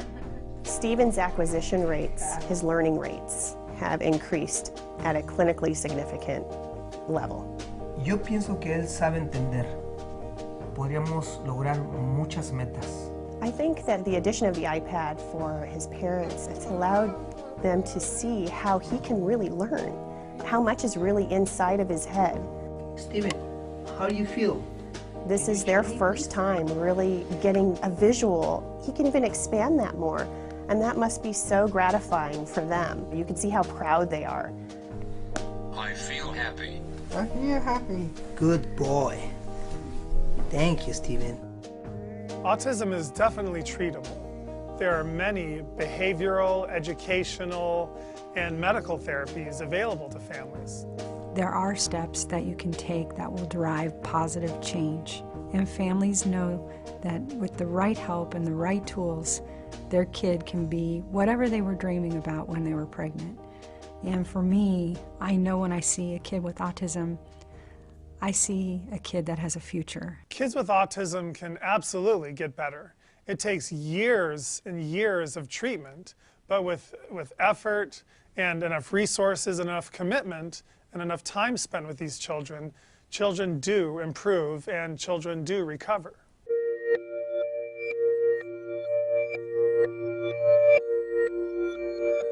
When Matt was first diagnosed, we weren't really given much hope. You know, Matt spun and toe walked and flapped his hands, and he didn't talk much. College was always the dream, but we were more practical and said, you know, that might not be Matt's path because, you know, school's hard for him. But we still just kind of pushed towards that path, and I went to back to school night, and we got his report card. He's a sophomore in high school, and he had a 3.5 GPA with college prep classes, and you know, one of his teachers looked at me and said, Matt's more ready for college than most of my kids. We're really excited right now. It hasn't always been like that. Yeah. His mom came to me and said, you know, they told us that Matt needed to be institutionalized at age 7. And I'm so grateful she's a fighter and kind of told them to go to hell. I talk to him just like a normal kid. He seems more like just a shy person. He's really chill, he's a great friend. I didn't even think he had autism until he told me. I was pretty surprised, actually.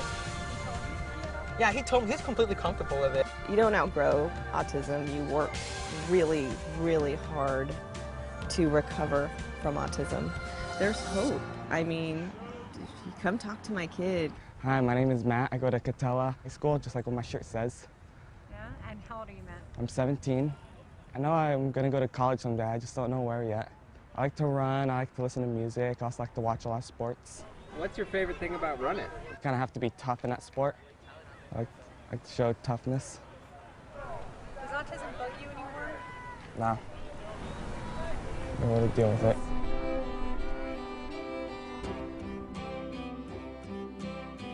Talk is a movement.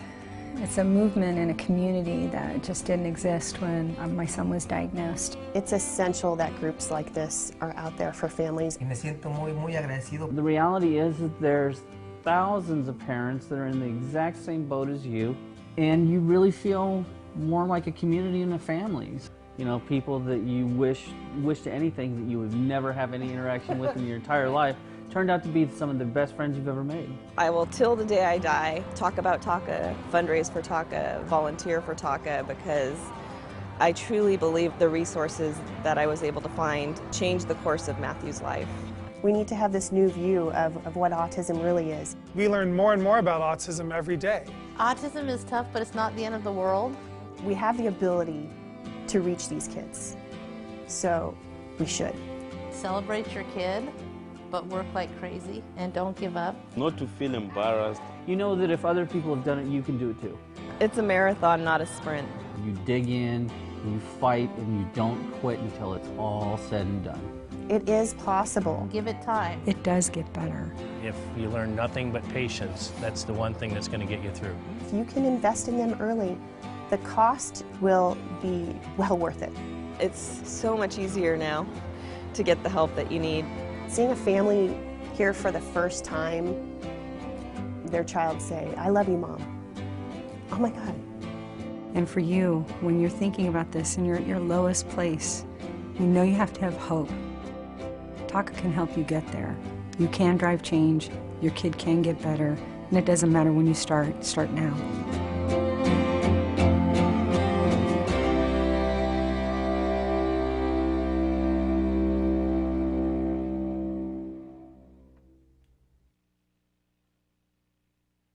Welcome back, an amazing organization, Yes. Amazing what they do for families, and Lisa is an amazing and fearless leader. She is, she is. I had not gotten to meet her. I certainly had read her blog, by the way, Real Yeah. Help Now. Love her blog. Amazing, and she has guest writers come in on the blog, but she says some amazing things. I can't believe it took her, she said it took them forever to talk her into doing a blog, but Yeah. I'm glad they finally did. It's She's a great blog. writer. She's funny as heck. Oh, yeah, amazing. Come on. And then so I hadn't ever met her. I'd read Yeah. her stuff and Yeah. certainly, been familiar with TACA Yeah. and been helped by TACA. And then she came in and she has an immense amount of energy. She does. And you have to have done what she's done to transform it. And she was really, when I first met her, I said, you're like a pioneer, you're this. I made her stand up at a luncheon. She was so embarrassed. And we've just become very good friends and very supportive of one another. Yes, you belong, as my dad would have said, you belong to the Mutual Admiration Society. We do, and it's sort of like, I kind of feel like we're Clinton and Bush, the way they go, they maybe have different parties, parties or different organizations, they go in, they help, they work together, and we really believe that's so important for autism organizations. Yes. You know, you hear so much about fighting among organizations about causation and treatment and this and that. We don't have room for that. Right. We only have room Or to energy. find solutions and be positive. We don't have room for that negativity. And clearly, from the video that you just saw, TACA is an amazing organization, has helped. And I know I shared the other day, they were really, really instrumental in helping us, especially that one Christmas. You know, I don't want to go to the ugly cry again. Okay, no crying. But all this week we're saluting them, and I hope that everybody who's listening goes to TACANOW.org. Check out the information that's there. Yeah, a it's wealth so of important to get support during this journey. Yeah. It is crucial that as parents you feel like you're not alone, that you can get information and education from parents who have been there. Yeah, with no judgment. No judgment whatsoever. They're really, really good about that. All right, we are going to take a break, and we're going to be back with more Let's Talk Autism with Shannon and Nancy after this. I am Karen Driscoll. I'm a Marine Corps wife and mother of 3. My oldest son has autism. The strains on our typical military families are extraordinary. You add on the challenges of autism, access to care issues, and at times having to pay for effective treatments, and these families are pushed to the brink. We've lived in 5 different homes. That means 5 different medical communities, 5 different school districts, and 5 different state-run programs. The biggest challenge I face as a mother is going from bottom of wait list to bottom of wait list, never getting access to the effective services our children require. I feel like I'm constantly fighting for these services. We are working on a bill in Congress called the Caring for Military Kids with Autism Act that works to true up these policy deficits. You ask any service member overseas today, what can we do for you? They will always answer, please take care of my family at home. Visit autismspeaks.org. There was our friend Karen Driscoll, who I adore. She is just a great lady. She launched, along with me, our Act Today for Military Families campaign, and then Autism Speaks brought her over to start working on military family issues for them in terms of legislation. Yeah. And just an amazing mother, military wife, and activist for military families with autism. Absolutely. And as you mentioned, you know, Act Today you were the first ones to start helping military families, and you guys did something last summer that we did. Was so we had exciting. the Inclusion Films Camp with Joey Travolta, and we've had Joey on the show. We've had participants in that, and we've shown video of the camp, but we did not show you the sort of the culmination, you know, the coup de grace of what we were doing, which was being at the San Diego Film Festival and showing the film that the children made, and there were 3 groups of them divided by ages, and we just wanted to show you a little bit of what happened in San Diego. And right? again, this was children on the spectrum, and their from military families and their siblings. Their siblings did not have to be on the spectrum. We had some typical kids there, which was great because they got to be a part of helping their siblings and feeling like they were working and playing together, and you know, it was just a really great thing. Really amazing. I can't wait to see this because this was you guys on the red carpet. On the red carpet, yeah. We had a lot of young celebs supporting us. Okay, cool. Let's take a look.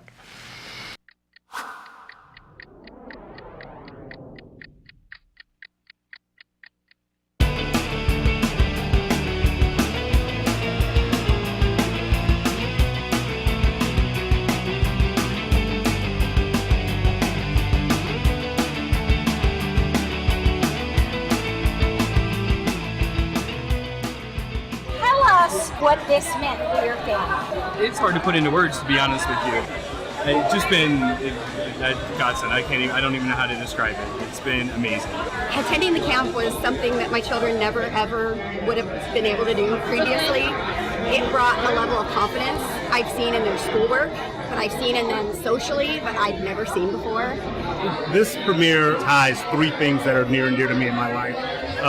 1, autism, because it touches directly in my family. 2, most of my friends here are military. 3, film. I love film. I love performing. Well, first of all, it's a great cause that you've created here for all these kids. Every time you come out, you feel like you're giving back, and you want to be able to support these kids. Everything that goes into everyday life goes into filming. So all the things that go into them are all life skills.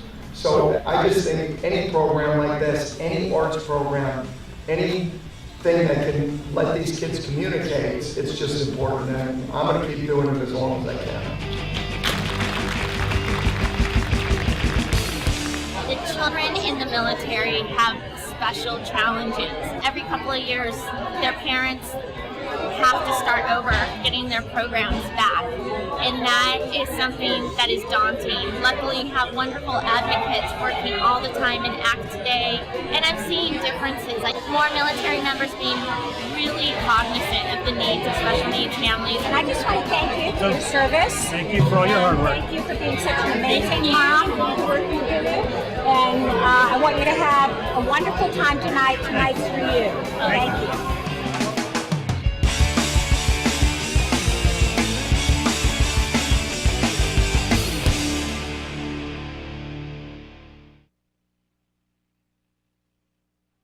So you can see it was a great evening. It was beautiful, and I didn't get to be there, but I can see it was beautiful, and I got to talk to some of those families when we were at the golf tournament. Yes.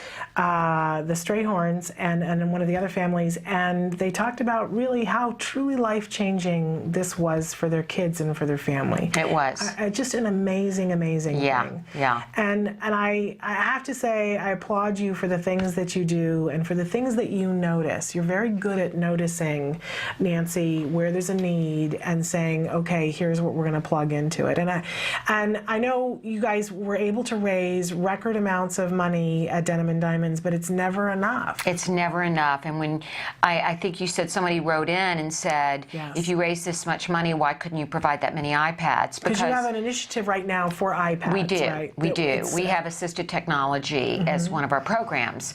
But what we have is many different programs. Right. And we have so many grant applications.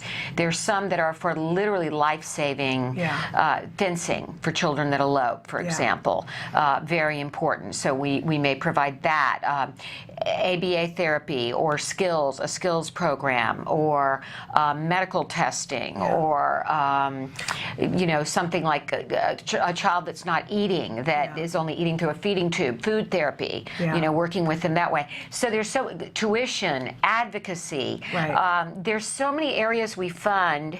If we were only an organization that funded iPads, we could fund a lot of iPads, right, but this is where we need. You could get all those iPads, but that isn't what it is. What I love about you guys is that you're an organization that leaves room. You give grants for the things that the families ask for. The families ask for, and that's how. For some how families, that's an iPad, but for some families, it's something else. Well, how we created our programs was we saw what the greatest need was by what the requests were. Then we created our programs. Right. So that's why, in answer to that viewer's question, that we can't just give that money all to the iPads, Right.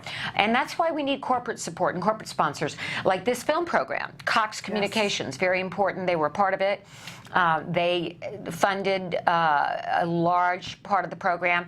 If we do it next year, we will need another partner along with Cox, or we will not be able to do it. The upfront cost to bring Joey Travolta, his staff, down to San Diego, put the program together for a week, put the film together, fund it. These things do cost money. They do. So we really need help. If you can think of anybody in your community, if you're listening, and I know individuals like to help, but corporate sponsorship is really important for us. Yeah, and if you know somebody who owns a business or is high up in a corporation where they're looking to do something holiday-wise. Yeah, like, you know how you go to a store and they'll say, would you like to donate an extra $1 too? Well, we would love to have an extra $1 donated to ACT Today to give the gift of iPads to children that need it. Absolutely, there you go. And which leads me to, you guys have a new video out about your mission. Yes. That I'd love to show. Okay.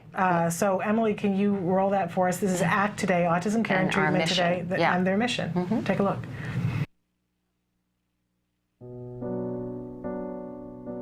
When you find out you're having a boy, you always think like, oh, he's going to play football, he's going to do this and that. And then when he's diagnosed, all those things get washed away. It's like that piece that's always in the back of your mind, where is he, what what is he doing? Is he safe? We really didn't know what we were dealing with. I wish that they could have directed me a little bit more and provided me some information. I was a young mom. I didn't know what it was like to raise a boy, despite a boy with autism. Hundreds of thousands of families are not getting the help they need for their children with autism all around the country. ACT Today is determined to bridge the gap. These families really have to go through a lot to get a grant. The application process isn't easy. The records, the diagnosis proof, they're really battling for their kids. So when we can give them a grant, it is so wonderful to see that they succeed in getting that help for their children. Our founder, Dr. Doreen Granpeesheh, is an amazing woman, and she is one of the world's foremost authority on behavior of children with autism. She's extremely knowledgeable, and she oversees every single grant we give. She is part of that process. People may think of autism care and treatment as simply schooling or therapy, but we provide important safety supports, things like fencing, for example. The whole family's living in fear of that child running out into traffic. I recently delivered an iPad to a little boy with some of the apps that are out there for children with autism. Miracles happen. I got the iPad from ACT. From ACT? What did it say? Can you repeat that, Dustin? I got the iPad from ACT. We have helped so many military families, and when I think of these brave families that are fighting two battles, one to protect our country and one for the right treatment and care for their children, it breaks my heart, and I think we have to do more as a nation to help them. There's not a day that doesn't go by that we don't think about it. Some people say, oh, he's normal. You don't see the battles that I see every single day. My husband does have to deploy, and when they get on that bus, that might be the last time that my kids ever see them. So I called, and they informed me that he had received the grant, which was like a blessing from above. I was just like speechless. I just started to cry because, without it, we would have been lost. The ACT grant was a total miracle. Without that, we wouldn't be able to receive the service dog, so we're so appreciative what they've done for us as a family.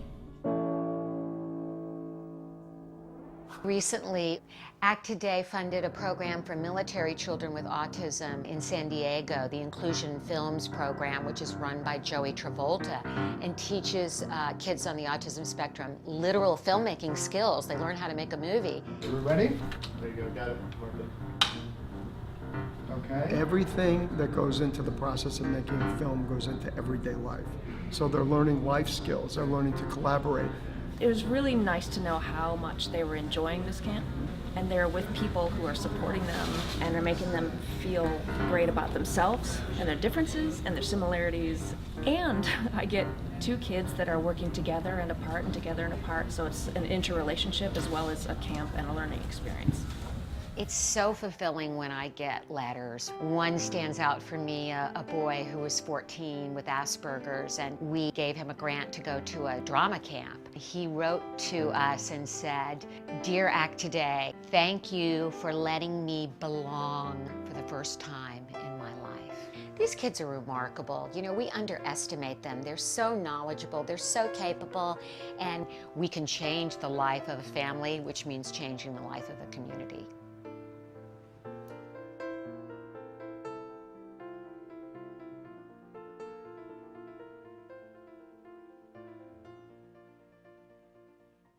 I gotta say, I love what you do. And your little guy was all in that. Yeah, I hadn't seen this before, Yeah. and so there was my little boy and the video. Working with Dr. Granpeesheh. And then the one that goes close to the camera when he was a baby, he was just, you couldn't get out of camera, and he would be, his face right everything. Because he was fascinated, he wanted to take it apart. Yes, he wanted to take it apart. It wasn't like a, Yeah. But, what are you going to do? You take it. But really, about all the families you help. About what our purpose is, our grants and our programs, our grant programs, and, I think that kind of just gives you an idea of some of the families we've helped. And we have a new program coming up that we're going to talk about next week called ACT SOS. And that's families that are literally sending out an SOS to us that they're in dire straits and in need of help. And we're going to give you information about how they can apply for that program. They will have to go through a grant application as usual, but we will consider it in between grant cycles. And that's what we did for, that's what we're doing for Crescent, the little boy from Uganda. We spoke to his father last week. His uncle. His uncle, because dire situation. I mean, he was being beaten in Uganda and wouldn't have survived there. His aunt and uncle brought him here, and now we're working to get him treatment. And there are a couple of other stories. I think we have 3 families right now that we're raising funds for, and this will be open to everyone. So we'll talk about that next week. Absolutely, which will be wonderful. We're also next week going to have some pretty exciting guests because there's a film that's out, The Story of Luke. The Story of Luke. And so we're going to be excited to have them on the show. The director and producer? I believe that's exactly who we're having. It may even be one of the actors. That'd be exciting. We'll let you know. We'll keep you posted. Okay. But and we're hopefully going to have an opportunity to screen the film before that. And I'm really excited to see it because I've seen the trailer, and it's about a young man with autism and how he's negotiating his world. It looks like a really incredible film, and we're really excited to have them here with us. It's it's really for many of us, we think it's so far off. Well, I'm here to tell you that Wyatt just turned 11 and I'm just spinning because I never thought that would happen. And it happens so quick. It goes by fast. And I'm always telling parents, because I look at pictures of him when he was, as I'm sure you just did with Jim, when they were little, and you think, was I so caught up in autism that I didn't appreciate these moments? So I urge everybody to live in the now too. Always, you can always be helping your children, but cherish the wonderful times you're having with them now, right? We're going to be back tomorrow with Lisa Ackerman. I'll watch you tomorrow, and Lisa, my bud. Really excited about that. Angela Persicki, BCBA, will be with us as well, and you'll be back next week. I'll be back next week. All right. Until then, please give your kiddos a hug from me. Okay, and have just a wonderful day, and I will see you all next week. All right. Bye-bye.